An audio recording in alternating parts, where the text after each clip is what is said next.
Well, it's time to go live. So, thank you for being here. I'm going to kick things off right away with the normal startup.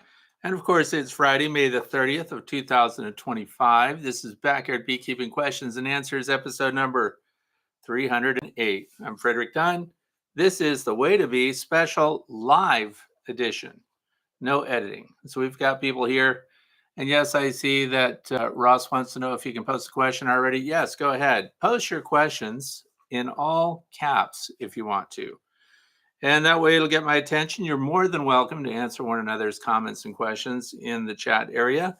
I don't mind that at all. Say hello to one another. I will pay attention when it's in all caps and assume that it's for me. So hang on. I'm going to get through the normal stuff.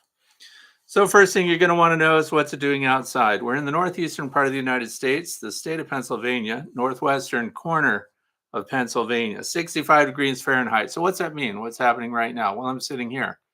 Bees are swarming. That's right. 2 swarms today already, but I'm in here because I care about you. That's 18 degrees Celsius outside, 5-mile-an-hour winds. It's supposed to rain starting at 4, which is right now. So that's okay. If it rains, we're inside. Good to know. 60-40% relative humidity right now, but that's going to rise quickly. UV index is 2 because it's overcast. And what else is going on? The pollen count is medium to high. So the bees were all bringing in a lot of pollen today. Great indicator that your colony is in full production if you've got 10 or more trips of pollen coming in through that entrance per minute. So very interesting. Look at that stuff. The other thing is robbing potential right now is medium because the environment is providing for your bees. However, the clover where we are hasn't kicked in yet. So the bees are foraging everything. They're scouting everything. So robbing potential is medium, no big deal. What do we have running around here at night? Raccoons, opossums. This is the first time I've had a raccoon actually fiddle with his little fiddly feet and reach in and try to pull frames and scrape away honey from things, but he didn't stick around for very long because I lit him up with motion activated lights out in the apiary. That works. And the possum just goes around, eats dead bees on the ground. They're welcome. And of course, we have skunks. Skunks are always nice to have. If you've ever seen yellow jackets building their nests in the ground, they excavate everything. Guess what excavates them? Skunks. So keep your skunks around. Elevate your hives off the ground. How high? 16 to 18 inches at the landing board. That works. Linden trees are almost blossoming, so that's going to be a good thing. We want that to happen out here. So we do have questions that were submitted during the week, but if you have a question, post it please in all caps, and we'll get to those as we go through it. So we scheduled an hour for today, but it could go a little longer.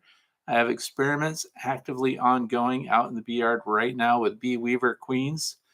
And so we're going to kick right off here with Ross Wagner. It says a week ago, yesterday, the state inspector was looking at my hives. We saw a queen fly into my queenless swarmed hive. I checked yesterday for eggs, but nothing. Should I wait one more week? Yes, give that queen some time. Definitely wait another week.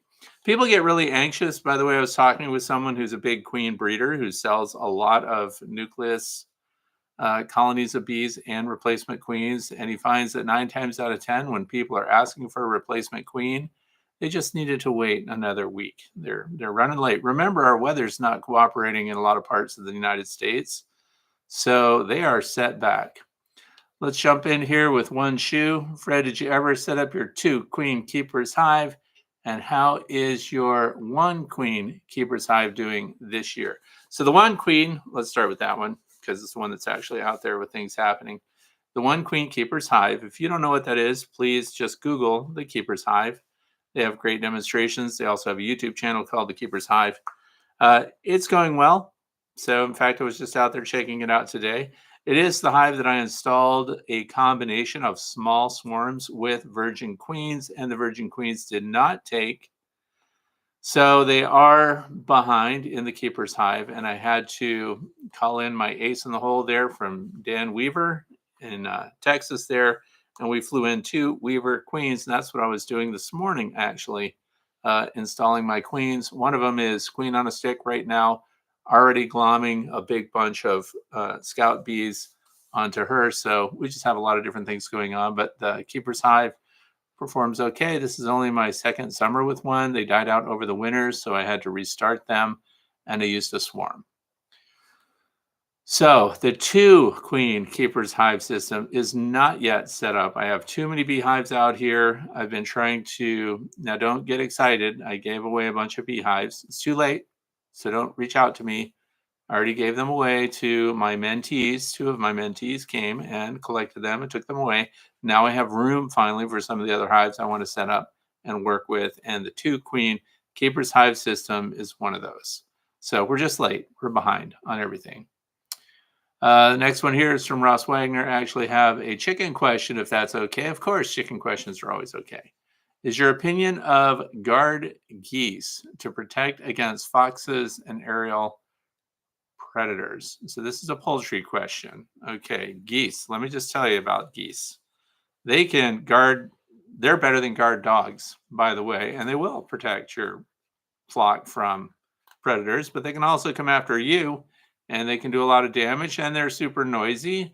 But if you're trying to keep fox and other predators like that away, not so much hawks and things. Your crows are fantastic for hawk protection, but they're definitely great guards. In fact, a lot of people don't know, geese, flocks of geese have been used in the military, specifically the Navy, as early alert systems in woodland, rough, grown-in areas, in sensitive areas. I won't say where, but they've been used, and a chief petty officer was actually in charge of the flock of geese. They are very effective guards. Next is Eric Anderson, heavy bearding day after day, something to be concerned about. Well, not if you're in an area where we have a large nectar flow, because what really matters is what your other colonies are doing. If they're all kind of bearding, then we know that we've got a lot of nectar coming in. I don't personally worry too much about that. If you go out in the middle of the night, I recommend you do. See if that collection of bees, bearding is when your bees hang on the front of your hive, for those of you who don't know, and it looks alarming because it looks like your bees are moving out or something, but this is primarily your foragers. And so they're out of the way so that your storekeeper bees inside can help dry and process the honey that you have. And it's very common for them to move out. And some people use slatted rags, which give them some extra space. Once they collect on the front of the hive, pay attention to those bearded clusters of bees and make sure you don't see waggle dances on the surface and that it's not actually a swarm and they are actually departing. One of the ways you can tell the difference, go out there at night and see if it condenses more and if a lot of them move in overnight and in the early morning hours. So you don't have to go out in the middle of the night, come out at sunrise and see if the cluster on the front of your hive is small and then it expands again as the day heats up. That's bearding. So not that big a deal. So Mr. Big Cookie Crumble says, Happy Friday, Fred. Much love from Sweden. Okay, so welcome. Glad to have people here from all over the world, by the way. I have no idea what time it is, where people are. So remember, if it's a question for me, all caps, although I do see that John wrote something here. Have you tested an EMF or RF reduction measures on your hives? Are you interested in research from Switzerland about the impact on hive health and queen laying in high EMF RF environments? So electromagnetic frequencies and radio wave frequency environments. There have been a lot of studies done on those. I always welcome any studies that people have. You can send them to me. The way you do that is you go to my website, which is thewaytobee.org. Click on the page marked The Way to Bee. It's also titled Questions. Fill out the form, put your link in there and shoot it to me. I'm glad to look at published research on things like that. EMF, electromagnetic radiation, even high voltage, high power lines and things like that have been studied here in North America. And it's kind of up in the air. And of course, the reactions that come from the bees come from being in a near field area. In other words, very close to the energy source. So it is interesting, always happy to learn new things. So this one comes from BHOLT08, plucked a swarm cell that was open on the bottom and had a tear on the side. A few minutes later, I discovered there was a flat, pearly white larva still inside. So if it's torn into on the side, that's a common practice. When we're talking about swarm cells And supersedure cells, anytime it's a queen development cell, which you know comes out from the side of the hive and goes vertical. It's the only vertical cell in your brood area. So when they're torn into from the side, usually that's because another queen has done that. When it's torn off on the end and excavated out or chewed, those are your workers generally. But it sounds like they're rejecting her. So they may not need that queen anymore. They may have sensed that something's wrong with her. But if it's chewed out by the queen, that means your queen is not departing, or that's another queen that emerged and is already taking action. And if it's still in a pupa state, not fully developed, it just means it's probably behind the times there, and another one has emerged and just chewed into it and didn't have to sting it. All they had to do is expose it, and that queen that's developing at that stage probably going to die. So let's see.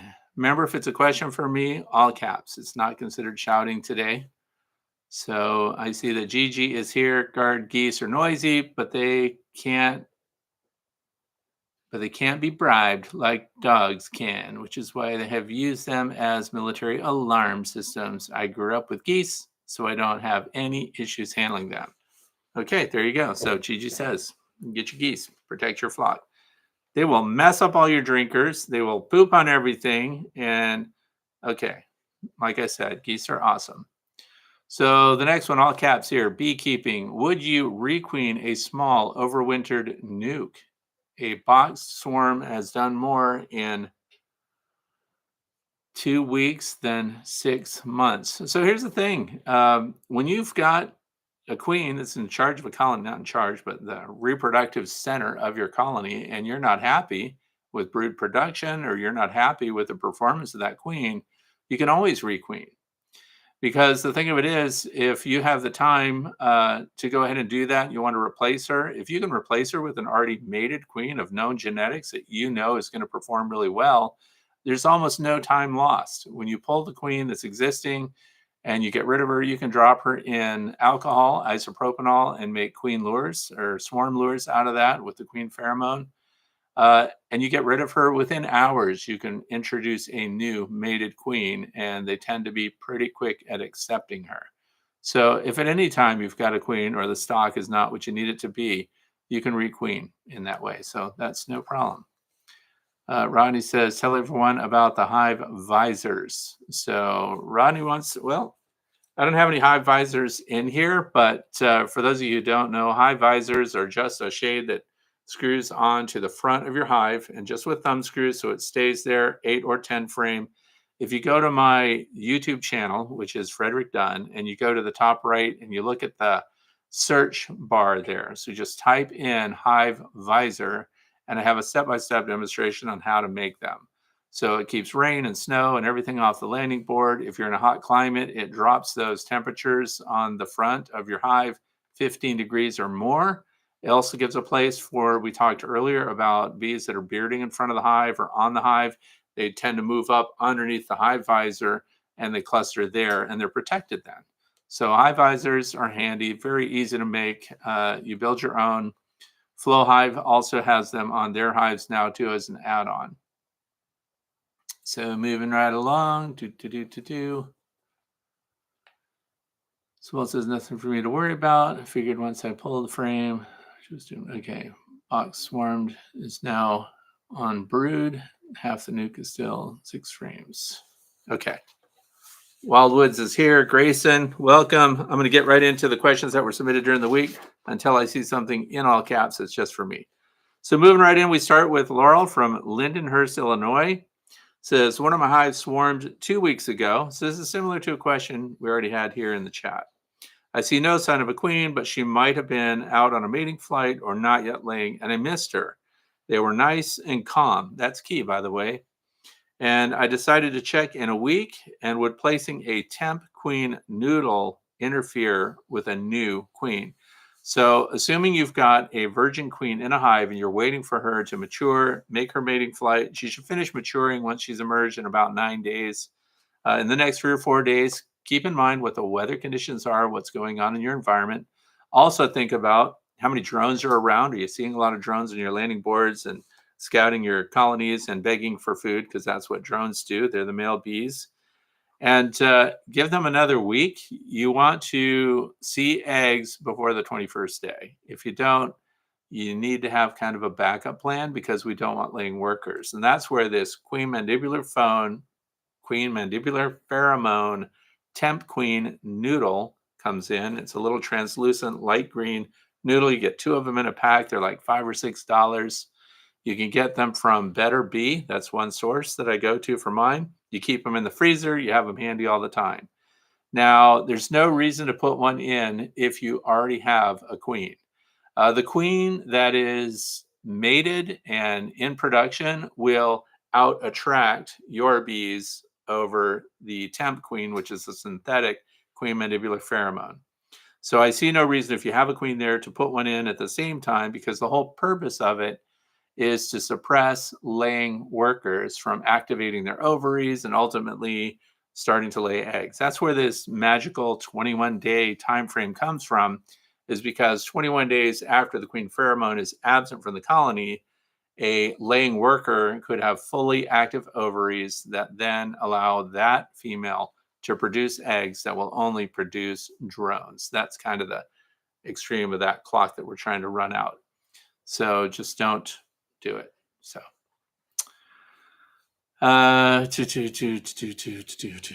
remember, all caps. So we're moving on. The noodle does not interfere, but is a waste at that point.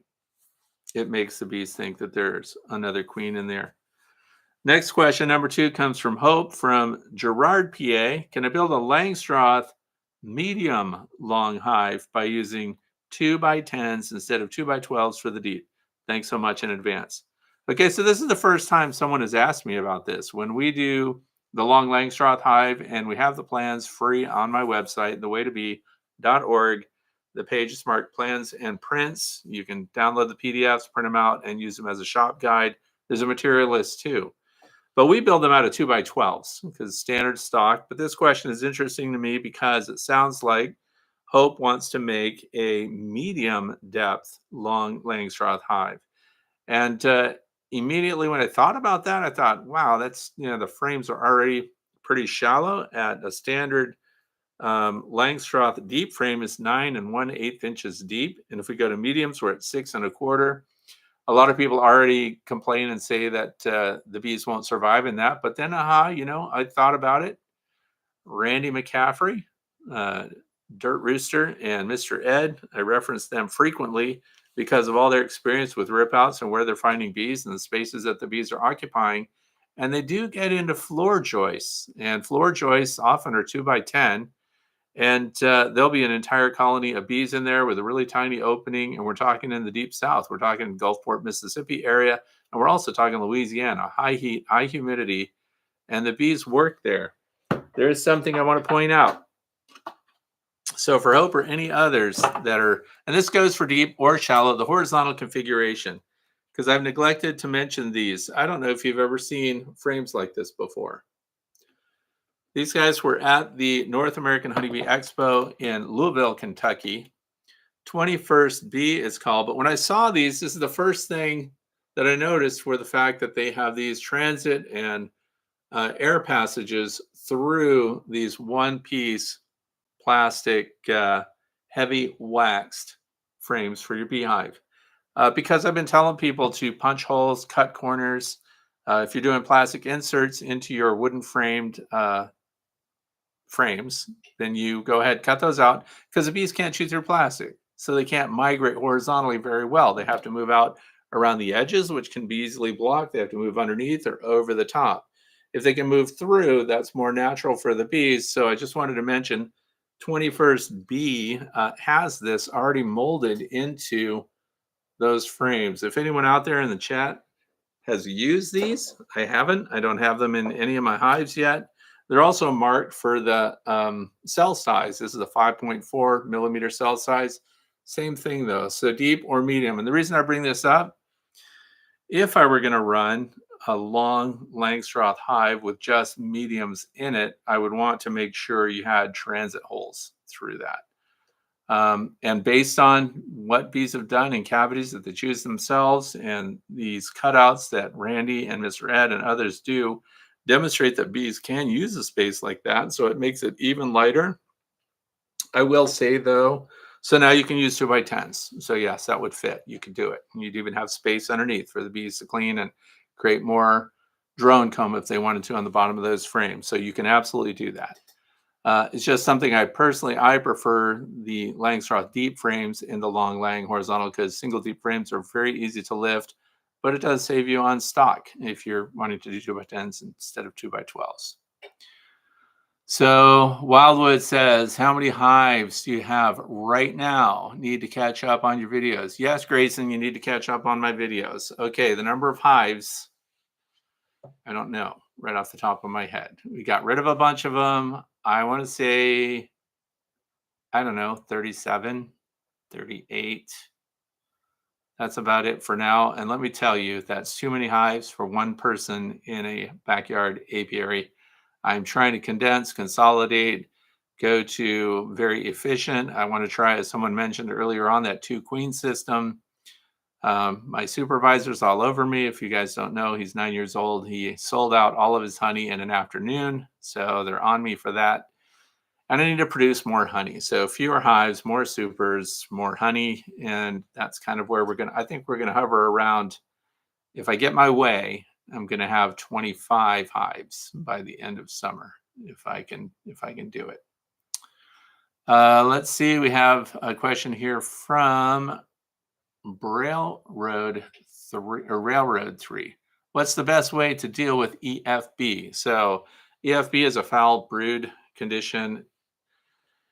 And the best way to deal with it is never to get it. You have AFB, which is American foul brood, huge problem there. EFB is something that now we're training veterinarians to give us treatments for. So the problem is you have to treat your colonies. If you have EFB, the thing is you don't have to destroy all your equipment, but I don't like kind of what the procedures are. And these are controlled state by state through your Department of Agriculture Extension Office. Here in the state of Pennsylvania, they are of course, making sure that we're all in compliance and that you get inspected. But here's the problem with it. Once you start treating for EFB here, you have to treat that colony forever. So in other words, it's always contaminated. So the best way to treat is a cop out. You're going to contact your local veterinarian that's certified for honeybee treatments, and they're going to advise an antibiotic probably for those colonies, and then you start treating them forever. I'm thankful I do not have EFB or AFB, never have had.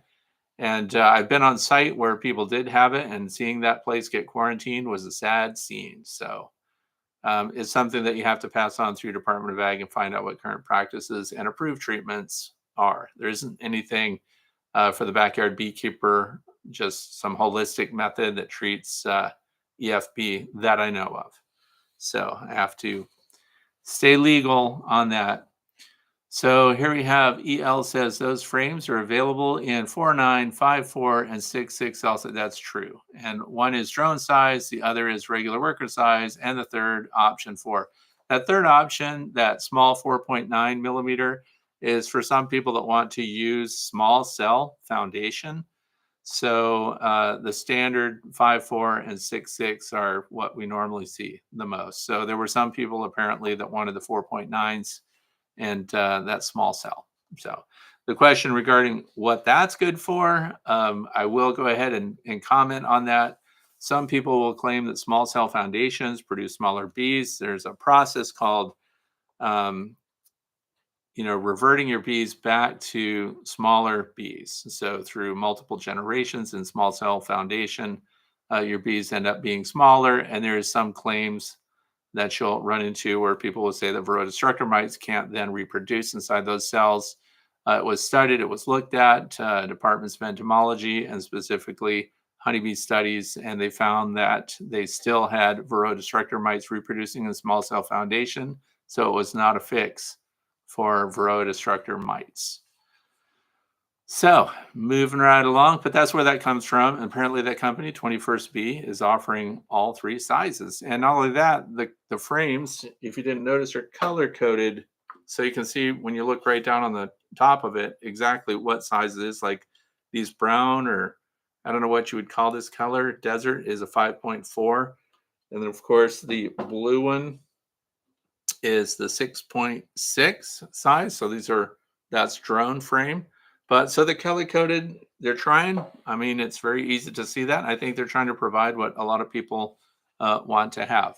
That is the heaviest plastic frame I have ever picked up, ever.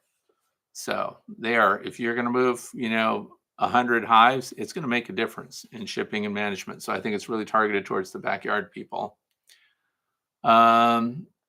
So here we go. BHOLT08 says maybe it wasn't a larva in the swarm cell. Does royal jelly gel up over a period of time, kind of like the consistency of an ointment? That is a possibility without being able to see it. Although if you've ever torn into a larva, a pupa state bee, if it's very early on, as soon as you pierce the skin or touch it at all, it just goos out, right? Sorry to be graphic there, but once it's been torn into or damaged, it can just turn into kind of soup. So those who are familiar with royal jelly or the food that the bees put in there to develop that queen, then you'll know that it's very distinctive and you could taste it and find out, but it is a possibility. Of course, we need to look at that too. So, so here goes. Beekeeping says Scottish native black bees are smaller. AMM. Bees do well against varroa mites. Still OA them. Okay, and for those who don't know, OA is oxalic acid them. And so there are some bees that are naturally smaller than others. So moving right along. So that was, hopefully we answered that question. You can build those 2x10s. And the other thing is, if you just want to know what your bees are going to build, what their natural comb size is, let them build foundation lists, measure the cells, and see what they do. And it's very good for your bees, especially when it comes to brood frames, brood boxes. Allowing them to draw out their own comb is actually a very good practice, I think. And then we just keep cycling that comb through year after year. And then by the time it hits the 6th year and it's really dark and, tough and kind of, it concentrates some of the pesticides that are used by agricultural practices here where I am. And so we rotate them out past the 6th year. But you can do foundation lists when it comes to your brood areas because you're not going to be extracting and processing those. And that's kind of the argument for why you would need a tougher foundation like plastic. Okay, moving on. The next question I have here, number 3, comes from Diane Scoss and says, when you do the video on the Apame equipment, can you include a demonstration of how to clean out the entrances in winter? I just got one of their bottom boards for a wooden hive and worry I won't be able to keep the dead bees clear next winter. And this is an easy one. I can answer that because we have the Apame hive equipment out in my apiary. We've had it through several winters now. And of course, I send my grandson out with a 1/4-inch wooden dowel rod to push through because the entrances on the Apame hives are those little radiuses that look like they're mouse guards. And because of that, you can't take a hive cleaner and just scoop out the hive. So you can poke them in, but here's the good news. All the Apame hives, all the bottom boards, including the ones that are compatible with woodenware, just started a video on that today, and I put together the Endora hive, which is also in partnership with Premier because they make the Propola hive. That's a wooden hive that has been soaked or dunked in hot wax and whatever else they use to protect the wood. And then, of course, it has that interior surface, which is good for propolis, and that's going to make a healthier hive. And then they're compatible with the wooden box is compatible with the plastic Apame bottom board, which has those little holes in it. And the reason I bring that up is because you can also pull the tray out from the back. So there isn't really a concern that a bunch of dead bees are going to pile up and block the entrance because the ability to withdraw the tray from the back in the middle of winter and shake dead bees out of it eliminates that risk. So with a straight Apame box, they have upper entrances that are on little dials that you open up because there's a vented setting and then there's a queen excluder setting and then an open setting. And one of them is only 3 inches off the bottom. So if you have concerns that it were plugged up with bees that are dead inside the hive because of lack of cleansing flight availability, then you can just turn that dial and have a single entrance that is a little off the bottom that guarantees they can take advantage of cleansing flight opportunities in winter. So that's about that. Okay. So the cleaning out, that is not a problem. And the good news is I just made a video about that today. So we put the whole thing together, and it includes, so what happens is one box comes with the Apame feeding system for the top and the Apame outer cover. And then it also has the bottom board with the pollen trap built in, and of course a removable tray. And one of the reasons that people really like the plastic bottom boards is because I guess they have problems with high moisture and rotting wooden bottom boards on their hives. So this eliminates that. Okay, so this one comes from Trish. It's question number 4. Oh wait, Tommy Chu has a question. How far out do you think you are to installing that tempered glass observation hive? It's ready to go. It's just a matter of time. So how far out? My target, which seems to be a moving target because I don't seem to know what I'm doing every single week, but this coming week, we're going to install it. I had bees ready to put into it. So I had to put them in a different hive because I just realized I can't. It's a big unit, and it's sitting there. It's cleaned up. Prep work is done. I have all the support systems ready for it because it's also going to be very heavy. That'll be this coming week. So we're going to show the whole process, how we spec it out, how we determine its load bearing capability and everything else. And we're going to mount it to a south facing wall. And it's going to be part of the Way to Bee Academy building. And next week, Tommy. So I think it's going to work. So question number 4 comes from Trish. It says, at what stage do you remove the green drone frames? The frames had to be drawn out, which the bees did one side at a time.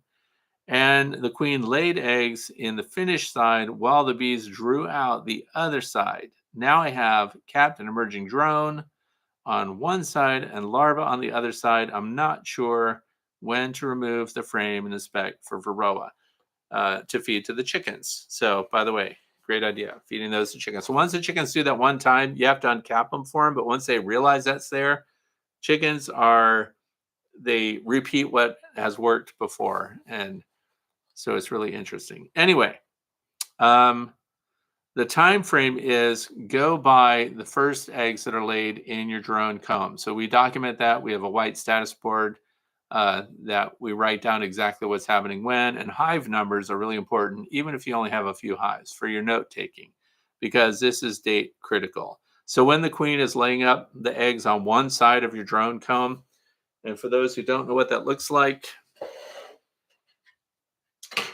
we are talking about this stuff. In fact, I just got a whole box of this from Acorn because I custom ordered, I wanted triple wax coating on this. So triple wax coating. This is a deep Langstroth frame. They're green. And we know that we have 24 days from the time the egg is laid to the time we have a drone emerging, right?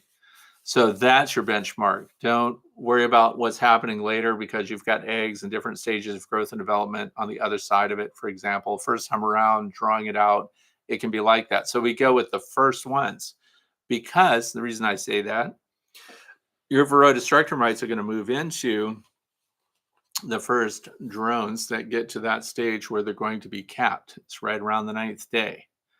So from the time an egg was laid. So they scoot in just at the point that it's being capped, and now we have them locked in. So when the first ones get capped, now we're limited to, we don't want them to emerge unless we can control the drones after they emerge. So that could be a sliding scale now. But before the 24th day, if all you're going to do is put them in a freezer and take them out and feed them to your chickens and stuff like that, you can even skip the freezer stage if you're going to feed them to your chickens, by the way. So as soon as you take them out before they can emerge, because you can't control your drones, once they come out, they can fly out. And then, of course, eventually, after about 3 days, they're flight capable. And they can go out and spread those varroa mites, because we've also learned that the varroa destructor mites attach themselves to adult drones also, and they find them tastier or more appetizing than even nurse bees up until the third or fourth day of life. So the second stage of that is, so you want to get rid of yours before they're capped. Go with the first capped, that's your benchmark. And the rest of them that are in different stages of development, you're just going to have to let those expire. So you won't be able to use them for Varroa destructor mite trapping. The other thing is, because we don't want them to emerge and spread the mites, so we wait for the others. Anyway, if you have a cage, the queen introduction cages that we've shown before, but if you can keep your green drone comb inside one of these, and then you close it up, now we get a double whammy. And this would work for someone like Trish here, who has them at different stages, because now we extend our waiting time, right? So instead of 24 days after the egg is laid, we could go 27 or 28 days, right on the back of this, exactly when that's going to be. Then haul them out of there, because while the drones, after they've emerged, they can't get through the queen isolation bars. So queen excluders also are drone excluders. And then the nurse bees can still feed them and keep them going. They'll serve as living attractants for the Varroa destructor mites that may still be on the bodies of your nurse bees. And how convenient that the nurse bees could be feeding the drones, and the Varroa mites cross over onto the drone bodies, and we pull them all out. And you don't want to let those drones fly. So then you can freeze the drones, or you can do a mite count with them. So you can put them in a nuke and do oxalic acid vaporization in a nuke that's closed up, see what the mite count is. If it's really low, good genetics, let those drones fly. If you have a high mite count, then you know those are bad genetics. We don't want those drones to fly anyway. So now you euthanize all the drones and the Varroa mites with them. So what else do we have here? When the queen vacates the swarm cell, is there anything left behind her in the cell? Sorry, I meant. Okay. Yeah. Well, when the queen leaves the cell, what's behind is not, it depends on what we're talking about, what's behind. So anyway, the queen cell gets cleaned almost immediately as soon as she leaves, but she also has fibrous material. She has a cocoon in there. I've seen some people post a picture of a queen cell that looks like it's got a sand-colored, cottony, fibrous material underneath the beeswax. Like, oh, what is that? What is that? Well, that's the cocoon that the queen that she developed in. So it's very fibrous. That's why when these bees are developing in their pupa state, they go through stages and they're casting off this coating. So it leaves these fibers in the comb, which is why it becomes so tough over the years. Anyway, so. Beekeeping says, has anyone seen a queen with a Varroa mite on her shoulder? Like, I've never seen a queen. I've never seen a queen with a Varroa mite on her. If your queen retinue is doing their job, there better not even be one. Anyway, so that question about drones and when to remove them should be satisfied. So there again, if anybody has a question for me, caps, and then we'll look at that. We're going to move on to question number 5, which comes from Peaceful Bees, Westfield, New York. Says, I watch how you did your swarm catch with the sugar water spray and with the hive queen excluder. It worked for me, 3 exclamation points there. And one more question, where did you get your big net from? And I would like to get one. I have a smaller one that is not as big around as yours. Thanks again. Okay, so I like to introduce bees that I collect as swarms on the outside of the hive. I don't dump them in. I don't have to open the hive. I just make sure the hive is prepped and ready for occupancy. So the next thing is these large cotton nets. The ones that I use, because I'm always on the lookout for a really good butterfly net, and I look for professional butterfly nets, but guess what? They're for butterflies. They're not designed to hold 4 or 5 pounds of bees, which is the possibility. So I use the what are they called? Rest cloud nets, and I get the 16-inch diameter. And what I don't like about them is they're designed to collapse, to fold up. They telescope out, and they have aluminum telescoping handles. That's all neat and fine. I would trade that out for a stronger net. So where are stronger, larger net frames made? Go to these fishing stores, these deep sea fishing stores, these bass angler stores, And forget the net that's on them because we don't even care about that. Just look at the structure, the handle, the big loop. Usually it's aluminum. In some cases, on the really big, tough ones, it's stainless. And you can just take the net off and get someone to sew you up some, unbleached muslin cloth works really well. Custom making your own means that you can make that thing as deep as you want. Rest Cloud does make the best ones that I've found anywhere, but I like to swap out for 100% cotton cloth, and it's very easy to stitch it up. And once you've made your pillowcase, don't forget to stitch an area to leave an extra piece so that you can grab an area at the bottom of the net that is not full of bees at some point. So that works out really well. Carmine says, "Hi Fred, will you be at EAS this year in Cherry Hill, New Jersey?" So for those who don't know, EAS is Eastern Apiculture Society, and I have never made it to a single one of their meetings. I really wanted to go to the one that was in New York, Ithaca, because I wanted to go and see, of course, the Dice Lab for honeybee studies there. And I will not be there, unfortunately. I'd like to be. It just comes around every year, it seems, at a time when I'm already busy or already committed elsewhere. But it would be fantastic. I highly recommend it.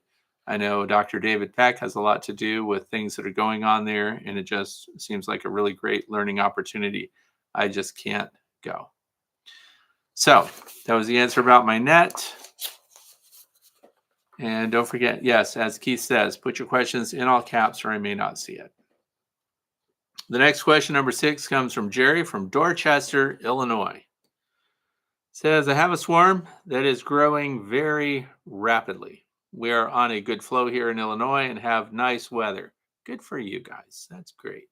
I am wanting honey production out of this swarm. Can I add supers or will that cause them to swarm? Because the queen has both bottom deeps full of brood in all stages. If I need to add another deep for to lay in, I have the equipment. So just not sure what would be recommended in this situation. I caught the swarm on April 12th. So some swarms are big and capable and expand rapidly as described here, and you can super them up. But two deep boxes full of brood, it's all mixed up together. It is something that I started doing this year because our weather has been bad. No great surprise there. Guess what it's going to do next week? It's going to be in the 50s again. So I don't even know what's going on. But what the result has been, because historically I don't use queen excluders. So, and that means that in spring I rely on the warm up and the population buildup inside the hives to naturally push the brood down towards the single entrance. I don't vent. I don't do any of the other stuff. But now what's happened is with the cold weather, they're trying to stay higher in the hive. It's natural for them to do that. So I have experimented with installing the full-size wooden framed metal queen excluders. And I just put the queen in the bottom box only. So for Jerry, I'm going to recommend, if you don't have one already, get the metal wooden frame style, or you can just use the metal ones. The metal ones are working the best so far as getting the most workers through them without a lot of rubbing and difficulty. And by keeping the queen in your bottom deep box, more and more, I'm starting to see the merit of that, especially if we're having problems getting them to move down on their own with weird weather situations. So then you will be able to allow the second box brood that's in there, of course, complete its cycle of development. And then once they're emerged, they can all, of course, backfill those cells above the queen excluder with the honey and resources that you're trying to get. Rather than I would not go 3 deeps on a swarm that I caught that year. 3 deeps is a lot. The other thing is most people are going to super with mediums, but I understand that a lot of people don't like to mix up their equipment for simplicity's sake. They like to have all deeps or all mediums or something like that. So 3 mediums, for example, 3 medium boxes would be the same as 2 deep boxes. But that's more equipment to get, in my opinion. I don't like that in particular. But the other thing is, if you just have deep brood boxes and that's where your queen is going to be and where brood production always is, it makes management easier. These new metal wooden framed queen excluders are much better than the plastic queen excluders that I tested in the past that are the reason why I abandoned queen excluders altogether, is the bees were having such a difficult time getting through them. And the ones that I like the best are from Better Bee. I get nothing for mentioning that. I'm not sponsored by them. I get no compensation. They're just making the best ones. The same company that makes those cages for queen introduction and queen isolation, they also make those new queen excluders that are 8 frame or 10 frame size. So, One Shoe says, I'm running out of drawn out medium frames, which I use for my honey super. So, running out of drawn medium frames.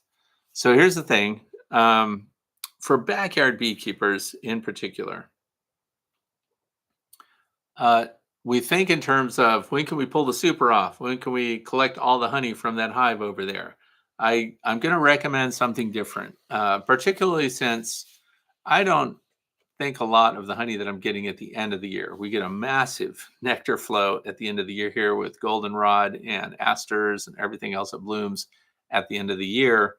And then what we have is honey that sets quick. In other words, it's so granular. There's so many particulates in it that come from that particular source that it'll be setting in, a processed jar of honey in 4 weeks. We already have crystallized honey. So what I'd like to do is focus more on collecting the frames of honey from clover and things like that, the lighter honey, the less prone to solidify honey. So the thing is, why not pull it frame by frame? So bring a caddy with you. My wife threw a whole bunch of frames in a tote that's not built for honey frames. So they're all stacked on top of each other. They're just piled in there because needed to make room for that colony to expand. And it's my son's beehive.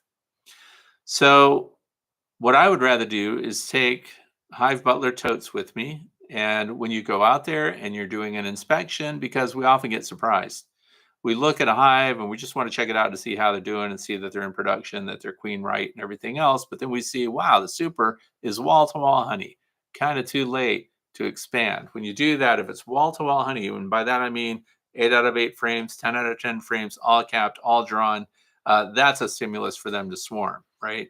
So we can relieve that congestion and we can get intermediate harvests of honey because we don't have to be all in and all out the way commercial operations do it. So you can go out there and pull every other frame that's capped with honey and replace it with drawn comb. So we want a cycle. When you go out there, I highly recommend Hive Butler totes. When you go out there and you're going to inspect the hive, you've got 10 drawn frames of comb, right? And it's already been processed. So it's ready to go. And when you come across a hive that has those nice, deep, drawn out, capped honey frames, and they're going gangbusters and they're going to be honey bound, that's one of the risks that we have. Pull out frame by frame, checkerboard them, and install in one inspection step. Replace those frames with the ones that you have on the shelf ready to go. And if you don't, start to stockpile those. That's what we use our nucleus resource hives for, is drawing out comb and cycling them out and taking away their honey and watching them backfill that, draw new comb, and keep running going. These tall, narrow colonies serve that really well.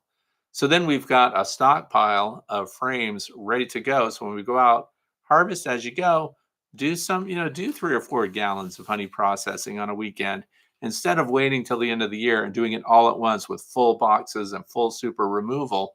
But then at the end of the year, you're going to do condensing down anyway. What do you think? I think it's a much better way to go.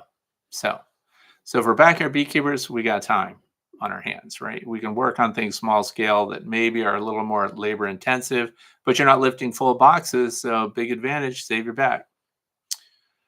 So Keith says, Fred, Eloy question at 4:45 has a virgin queen and laying workers in the same hive. Virgin queen laying workers. Oh, man.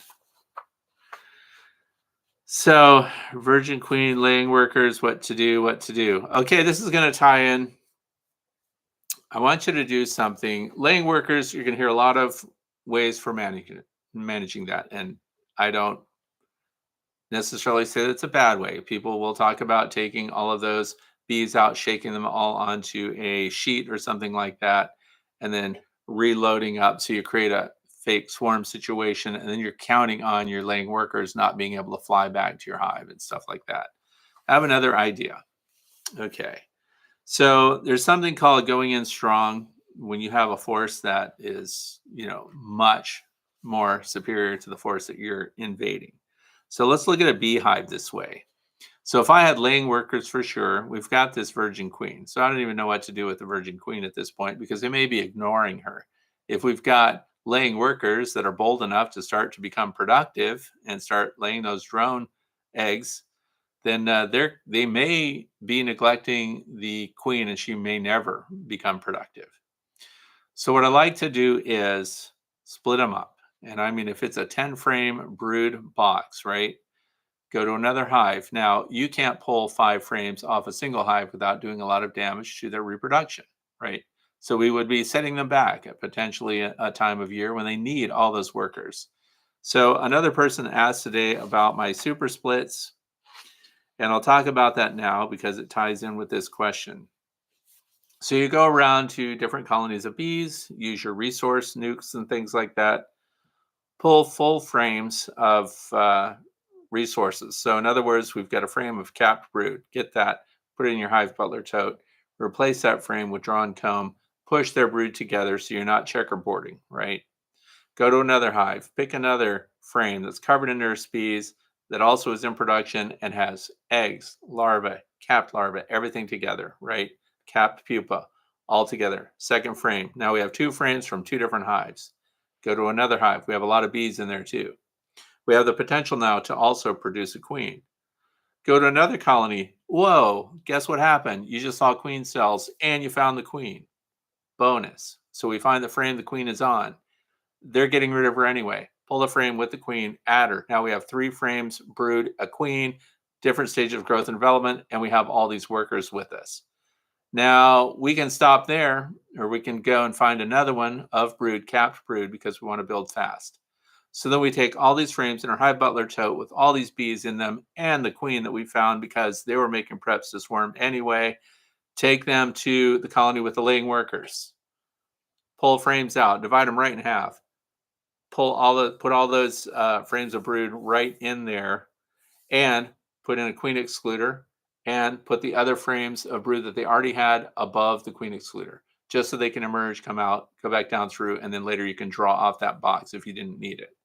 But now we satisfied that. We came in with such an overwhelming force of bees, not familiar with the laying workers, and a laying worker queen pheromone ready to go. If you don't have that, if you don't have the queen to do that, you don't get lucky enough to come across a colony that is already producing swarm cells that they're going to go anyway, it's time to order in a laying queen of known genetics. Get one from a local friend that really has a very good reputation. Same thing. Produce that colony at the same time because we have laying workers in there. And when you bring in all those workers, that pheromone's overwhelming. They can't even begin to fight them. In fact, there's almost no fighting. It's like they just surrender. They're just like, oh, can't fight. 7,000 new bees in our hive all at once. What do we do? Well, we conform. So that works. That's what I would do. There's a lot of ways to do it. People can shake out the bees, do those shook swarms and all the other things. Look into those. In fact, look at all the different methods and see if pulling apart frame by frame from other colonies and mix them all together, see which one appeals to you the most, see what's going on. So Michelle Armstrong says, if you only have 2 hives, there will be not many frames of honey. Is it okay to put them in the freezer? Can't get to the extractor for only 3 to 4 frames. Yeah, you can freeze them. Sure. Pull them off, freeze them, save them for later. Absolutely. That's good. That's a good method. I'm glad Michelle brought that up. All right. So question number 7, Glenn, Loganville, Georgia. Recently lost a colony, but have 7 others doing well. You had mentioned in a prior Q&A that you were looking forward to trying some super split. Okay, so that's it. Super split is what I just described to you. That means collecting, because you don't want to do a split from a really strong colony. We just want to reduce them a little bit. Super splits are taking just a frame of resources from a whole bunch of different hives and creating another colony out of it. And so if you're not overriding a colony or taking over one that has laying workers in it, and by the way, somebody may be sitting there going, how do you even know you have laying workers? Well, lots of eggs in the cells, spotty brood pattern, eggs that are only partially down the cell depth. In other words, when a queen is laying, the eggs go all the way to the bottom of the cell. When you have laying workers, they just kind of park their eggs all over the place, and their abdomens don't reach all the way down, and they don't park their eggs at the bottom of the cell where they belong. So it's very distinctive. But so the super splits are just that. It allows you to make a split, create a new colony that will be very strong, very viable, and it's a perfect time of year to even be doing a super split. And then the colonies that you drew these resources from have almost no impact other than a little bit of congestion relief in their brood area, which can actually be good if you're trying to keep them. So Be Amazing Hive says, Fred, I was losing the anti-swarm battle this year. Several swarms each had more drone brood than I've ever seen. Does cutting off drone brood from the bottom of the frames help suppress swarming? I wish it did, but it doesn't. There's so much emphasis, and I've seen I scan YouTube sometimes, and I see the titles: guaranteed stop swarms, guaranteed control your bees, keep your bees. Remember, we're fighting their genetics. We are fighting what they are trying to do. Everyone has swarms and swarming. I have it myself. I mean, I've been doing this for a while. I cannot beat the swarming instinct in some cases, even when you reduce a colony, even when you give them space when they need it, even when you reduce congestion. You're removing some triggers. You're doing the best you can do, but you can cut a colony down to half strength and still watch them develop queen cells and push out their queen and swarm. Because they could just supersede the queen. That's a perfect world. You have lots of tools. We all understand honeybee biology. We know how to work that. We know how to keep the population down so that they don't start to thin out their queen mandibular pheromone, which is another swarm trigger, because they know they have to send out bees to survive. It's why we even have bees, by the way. The fact that they swarm, that they scoot out, that they occupy spaces that are not under our management in a lot of cases, because some people are killing their own bees through bad management. So their reproductive rate is so high. They have the ability to, I like what Dr. Jamie Ellis referred to as tertiary swarms, because I think of tertiary colors, not pure colors. They're mixed, they're tertiary, they're secondary. So we have all these after swarm potentials. There are colonies that will swarm themselves right down to a little skeleton crew, and it's due to no fault of the beekeeper.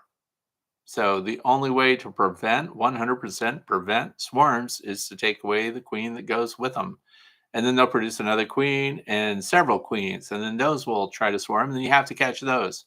So the amount of effort it would take to 100% control swarming and stop a colony that actually is trying desperately to survive in this world by making multiple generations of itself is a challenge that a lot of people will fail at. I would have told you 3 weeks ago, I would have told you that I'm all over it. In fact, I did. I said I'm on it this year. I'm not going to have swarms. I'm just going to have populations that build. I figured it out. I know what's going on.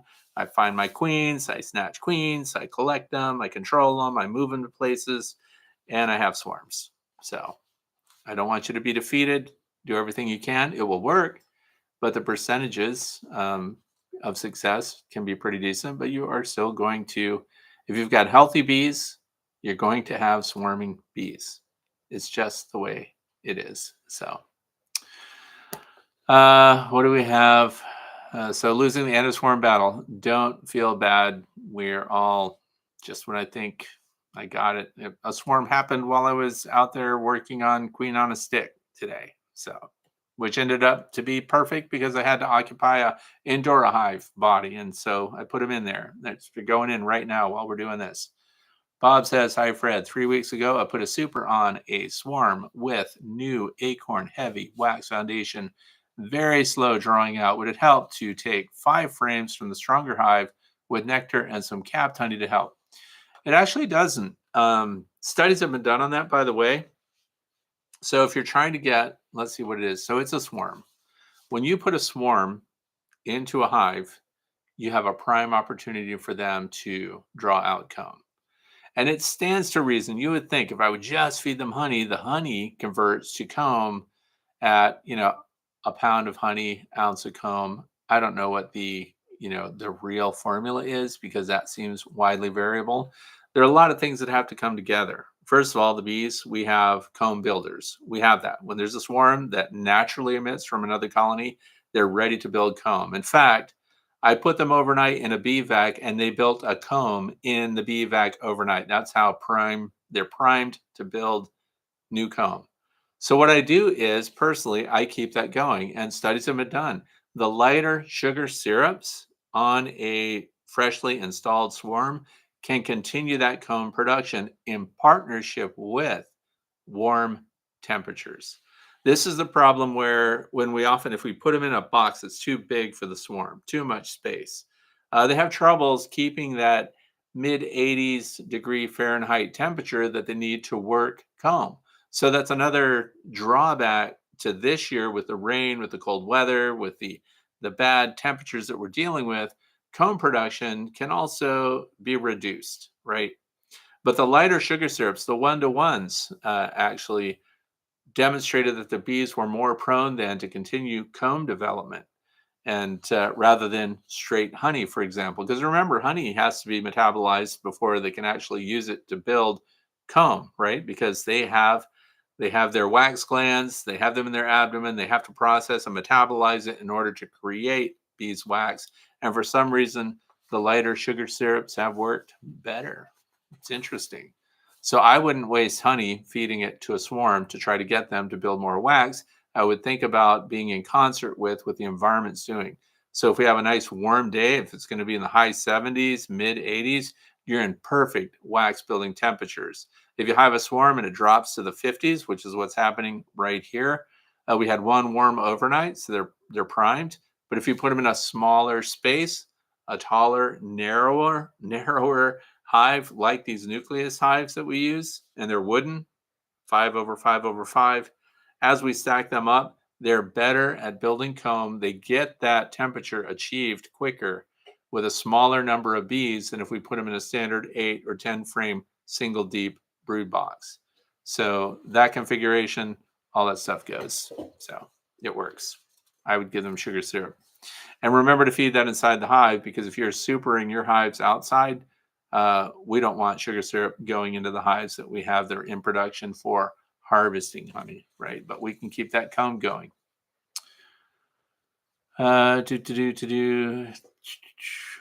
Let's see. Olivia blocked. Olivia banned. Okay.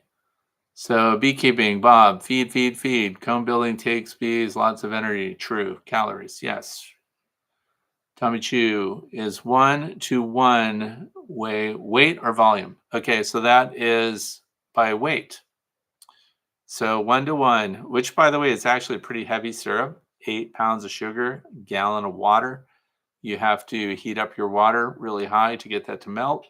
And then once it's cool again, then you can give it to your bees.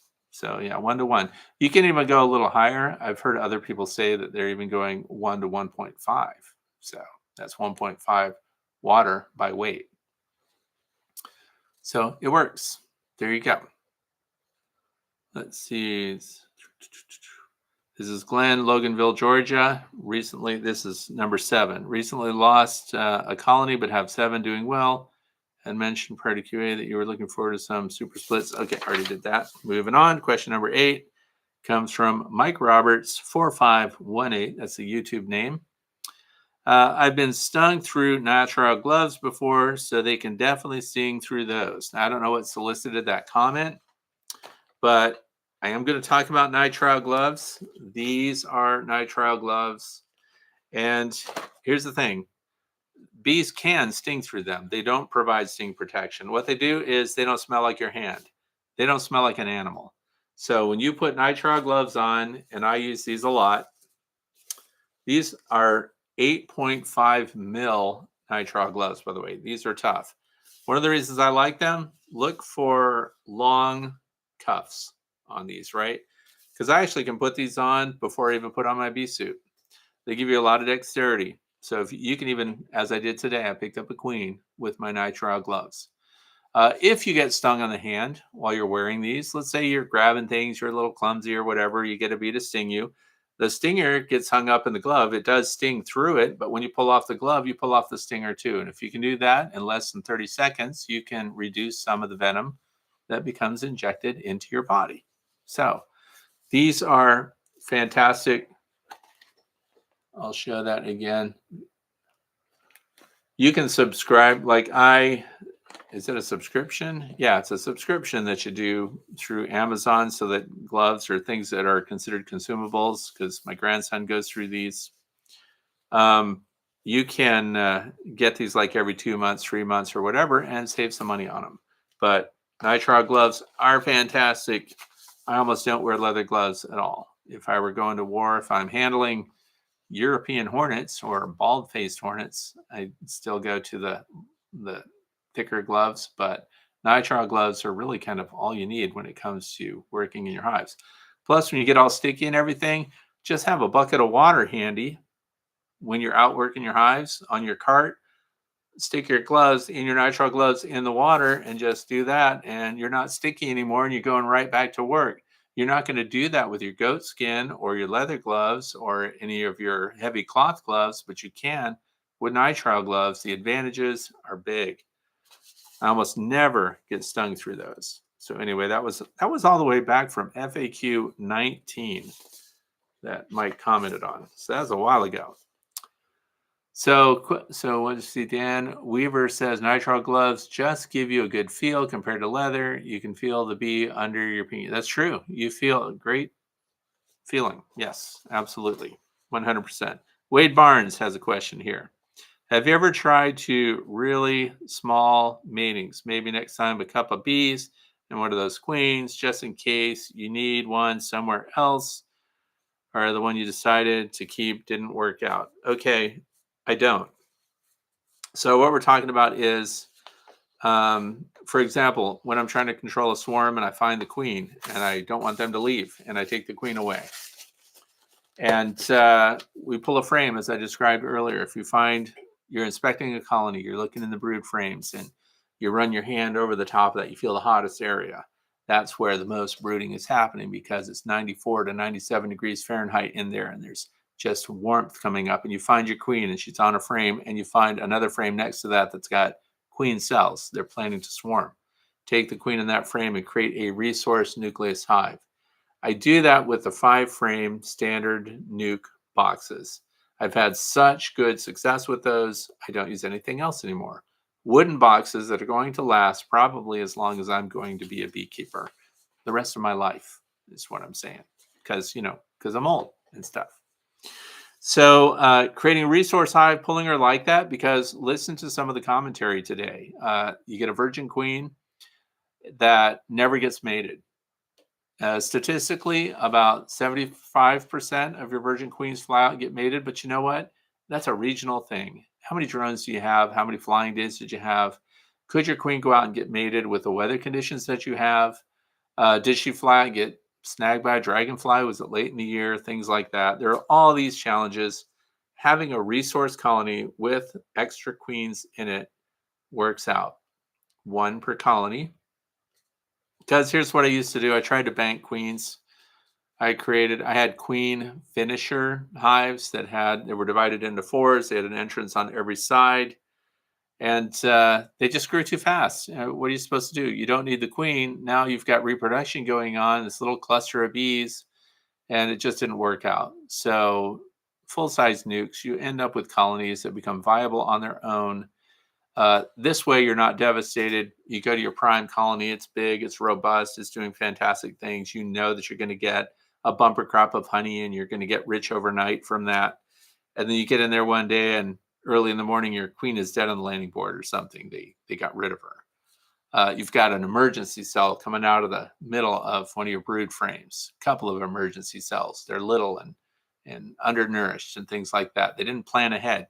So now you just squash those and you go over to your resource hive and you pull a frame of brood so they're not set back. Nice deep frame full of brood and the queen. and you're back in business. You're good to go. And the nuke over there, they can replace their own queen. You want them to shrink anyway. So we want them to dwindle a little bit, produce a replacement queen because they've got eggs. They're good to go. And then they replace a new queen timed perfectly to go right into fall. So there you go. And those little nukes make it through winter against impossible odds. I don't even know how they do it. This is Wendy Neary. It says, Fred, I started a new apiary in a remote location. No local honeybees within 6 miles. How do I ensure future virgin queen can get mated? That's a very good question. Let's see. No honeybees within 6 miles. Do you know how much I wish I lived in an environment like that? You're going to have to set out your own drone mating areas. You're going to have your drone producers in satellite areas. But here's the thing. You don't have, there's no bees within 6 miles, but you know what? You can set up a satellite apiary and then not even a mile away, you can have drone production. So you can have all of your drone producing colonies, drone frames, things like that. And then you'll set those out. So you've got drones from other colonies and the genetics that you know. You are in a perfect situation. So you can get drones from colonies, from genetics that you really approve of, and get them out there. So when your queens are doing their mating flights, you can get them. That's what I would do. That's amazing. So I don't know what neck of the woods that is, but yeah, you have to make your own drone yards too to mate with your virgin queens. And the funny part is, people talk heavily, and I have recently, about these drone congregation areas.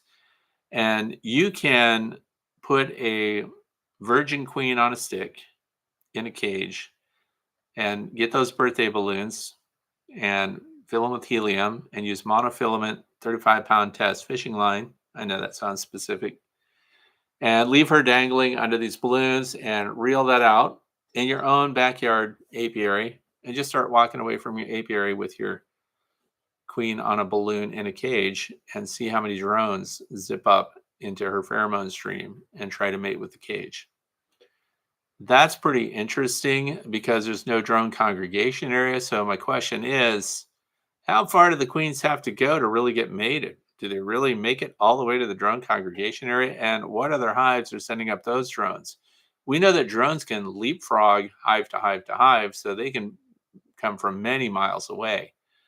So the drones that are in your own apiary may actually not even be from yours, but 6 miles is pretty much a stretch. But you'd be amazed at how nearby these drones already are. So I don't know how far the queens really go. The people that have done studies know queens can fly 9 miles, but those are queens that are tracked. And that's, of course, probably a record, not the standard. I think queens are mating much closer to your apiary than a lot of us realize. For me, that's good news because I want them to come from other colonies within my apiary if I can. I'm not a queen breeder, so it doesn't matter that much, but there you go. So Kevin says, how's your buckwheat coming along? Have had problems keeping the deer out of it? Have not had problems keeping the deer out of my buckwheat. It's coming up great. By the way, because I broke the rules, I did go out there and throw buckwheat seed and frost seeded it. And then I was immediately reminded by one of my viewers that, you're not supposed to put that stuff out there until it is at the appropriate temperature, soil temperature, 60 degrees, whatever. So I just thought frost seeding it would be fun. Nothing to lose. I have pounds of buckwheat seed. It came up everywhere. It's over a foot tall already. So it actually worked. And sure, it's probably set back a little bit. I don't know, but it definitely is showing up everywhere. I've seen buckwheat seed try to germinate on a pile of leaves. It's like very non-sensitive to the soil type and areas. I just went around and threw it everywhere. Anyway, it's going well. And when it flowers, I'm going to video that. It's going to be fun. But what else? So do the queens find the drones or do the drones find the queens? Okay, so that's from Keith. I'm going to say the drones find the queens. Here's why.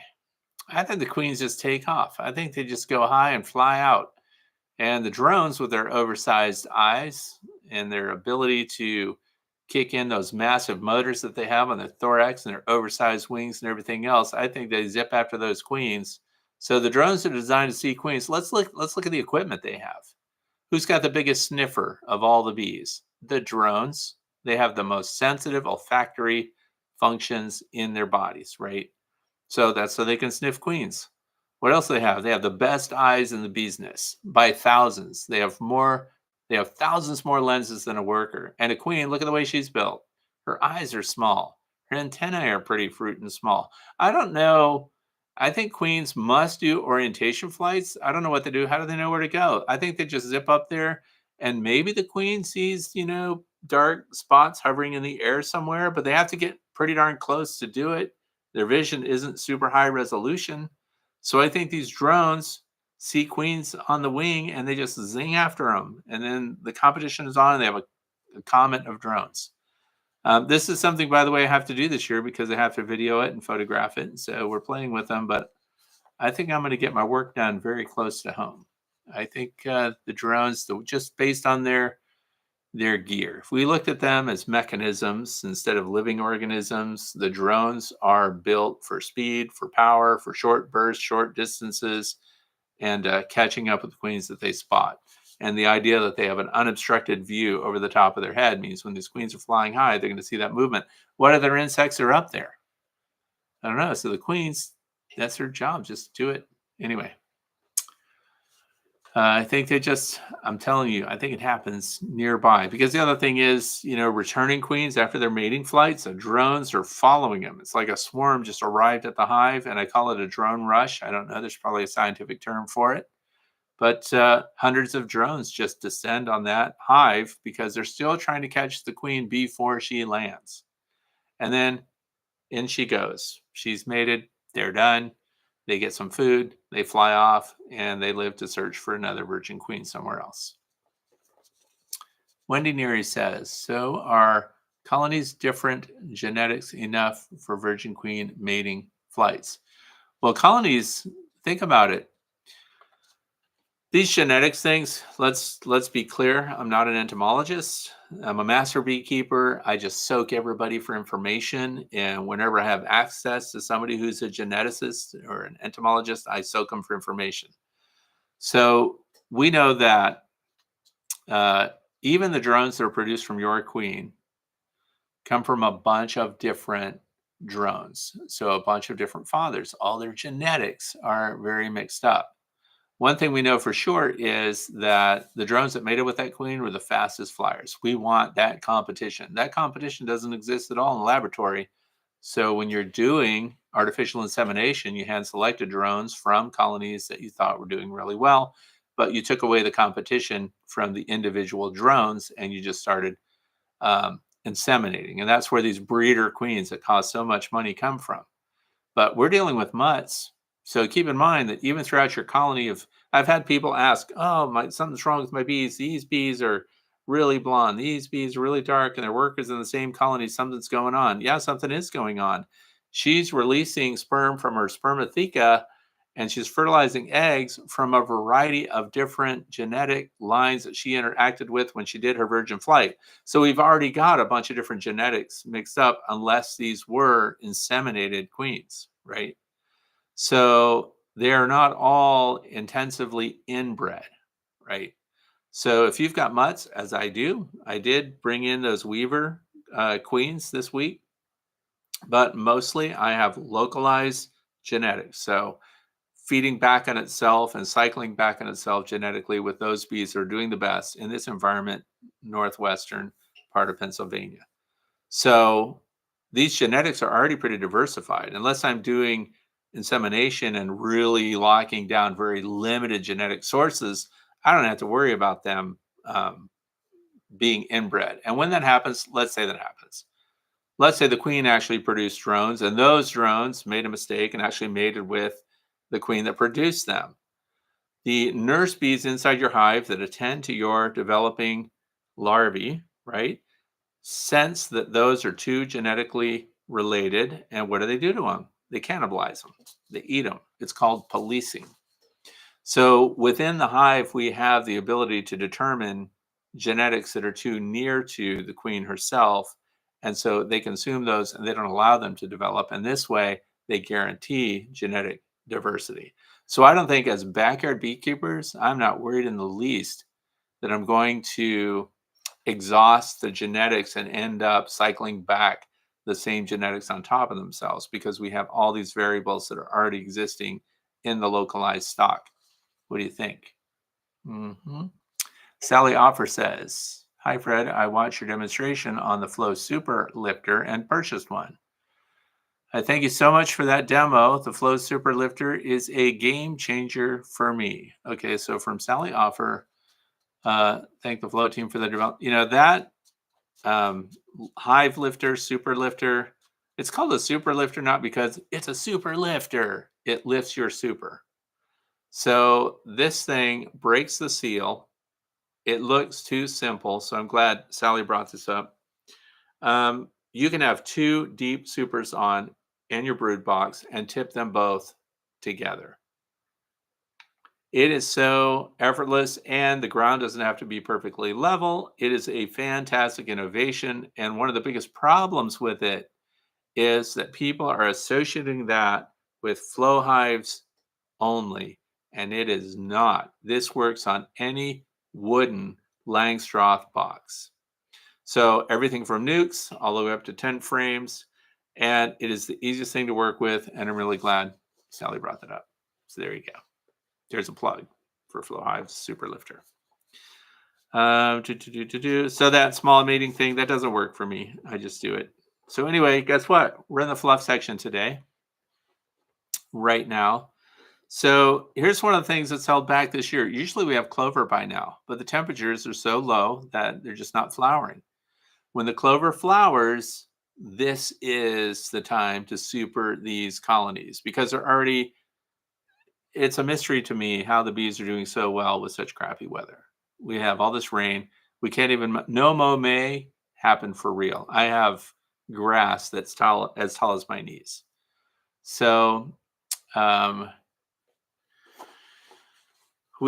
the clover blooms, we're going to be getting some really good nectar flow out of that. Apame rapid rounds. Oh yeah, so for those of you who need to feed right this time of year, the Apame have feeder tops that work on wooden hives. Those are great. Rapid rounds, and it's best to feed in hive. Why do I say that now? Because I want you to be good beekeeping neighbors. People are going to be supering their hives. They want all of their honey to be produced from floral sources. Please do not, I know people don't like to be told what to do, but I'm trying to make you a good fellow beekeeper. Don't put sugar syrup out in the open for all the bees to feed on, and feed your neighbor's bees. Okay. And likewise, you don't want them putting stuff out and giving your bees Kool-Aid. You don't want that. So feed, if you have to feed and you've got colonies that are either newly installed or you're trying to build up a tiny nuke and make it a big colony, and you want to put sugar syrup on and stuff like that, please do that inside the hive, on top of the hive, on top of an insulated inner cover in a feeder shim. So that's all I'm going to say about that. It's really good to do.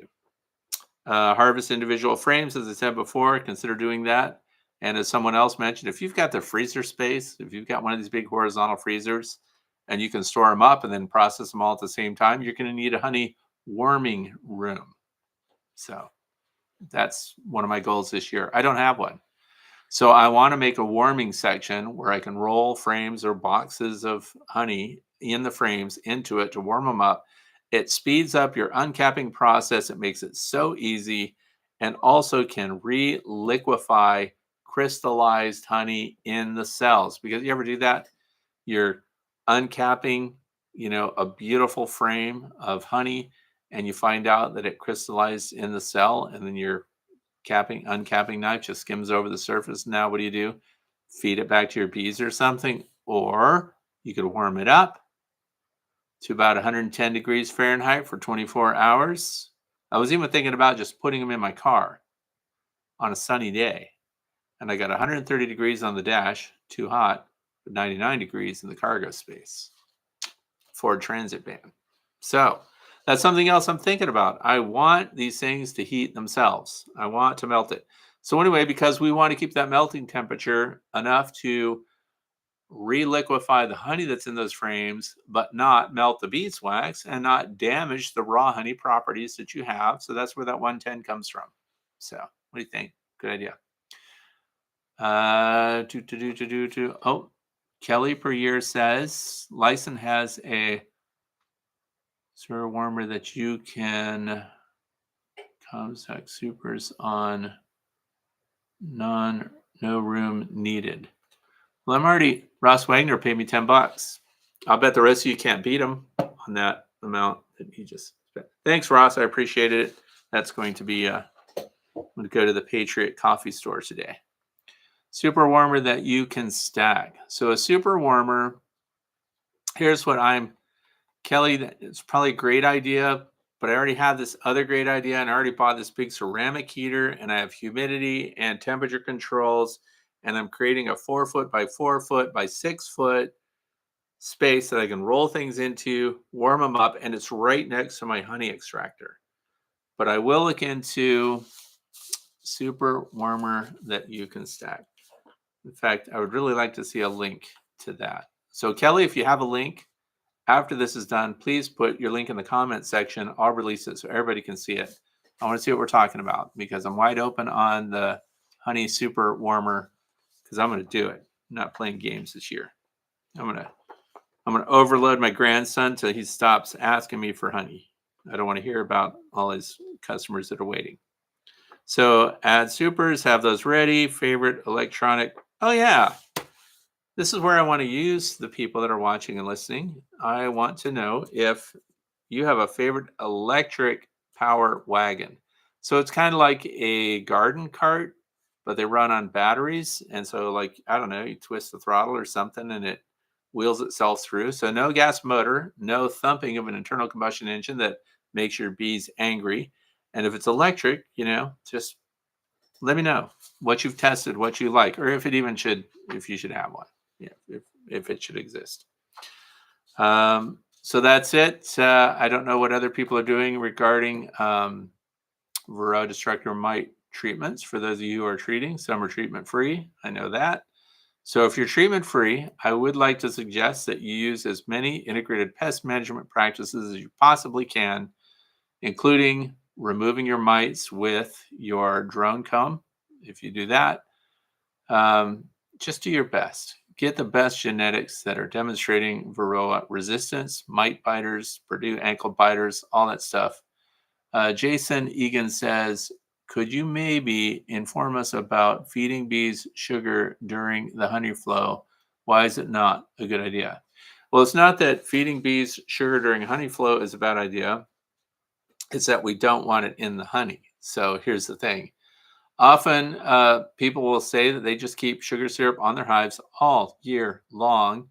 And when I hear someone say that, I think, well, that's in your honey.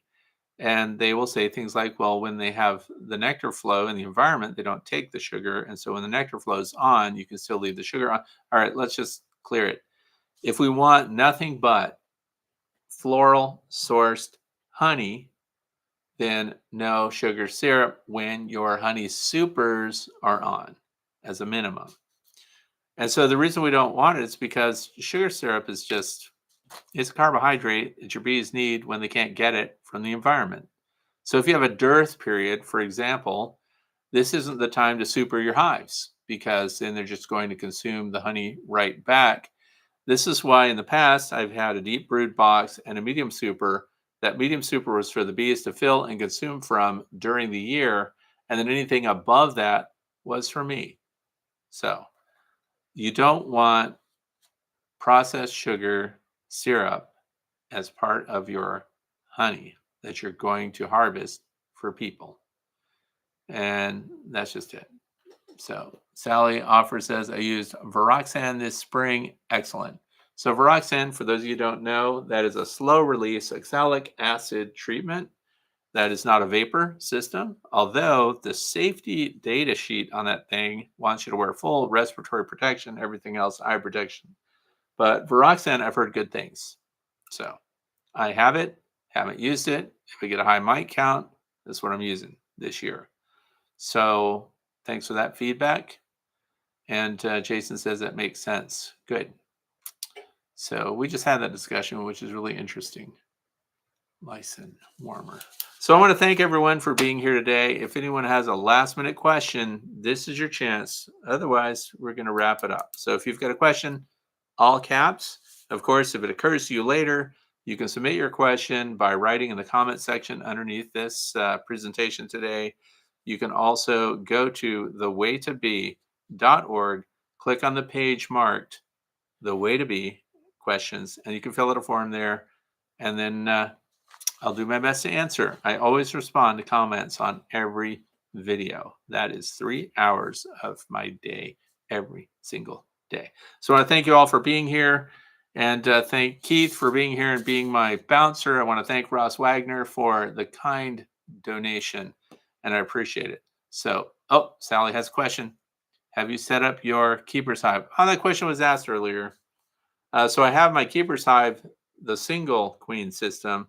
The 2-queen system is not set up, which I know has to be a point of frustration. We just have terrible weather. I don't like going out, and we had this conversation with my wife earlier today. 51 degrees and rainy. I'm not going outside to do anything. That's what cappuccino is for. So thanks a lot, everyone, for being here. I hope the rest of your weekend is fantastic. Happy Friday. And I hope your bees are all doing things that bees should be doing. Thanks a lot. This is it. End the stream.